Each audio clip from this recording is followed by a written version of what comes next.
అంటే ఇట్లాంటి వాళ్ళు ఉంటారు, వీళ్ళకి పావలా నాలెడ్జ్. ప్రజలను కన్ఫ్యూజ్ చేస్తే చాలు.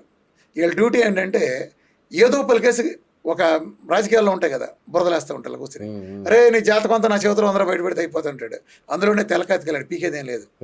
రాజకీయాలు వేసే బురదలు అంటే ఇక్కడ కూడా వచ్చినాయి వేస్తామని. కానీ ప్రజలను తక్కువ వాళ్ళు కాదు కదా, నేను ప్రజల నుంచి పుట్టినాండి. ఇప్పుడు నేను ఇందాక తగ్గే ఆఫర్ అంటే చెప్పాను, ఇప్పుడు నువ్వు ఫోన్ చేయి, అర్థమైంది కదా. ఇప్పుడు నేనే సవాల్ చేస్తున్నాను, మీకు తగ్గదని మీరు చెబుతున్నారు, అది ఫేక్ కాదని మీకు అర్థమైంది.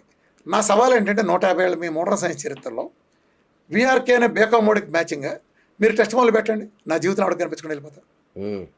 మీకు దమ్ముందా? 150 ఏళ్ళ మీ చరిత్రలో నాకు పోటీకి టెస్ట్ మొదలు పెట్టండి. ఓకే, నన్ను అనేవాళ్ళు చెబుతున్నా. అన్నప్పుడు ఏం చేయాలి? మూసుకుని పిసుకుంటా కూర్చోండి. ఓకే, మూసుకుని మీ పని మీరు చేసుకోండి, నా పని నేను చేసుకుంటా.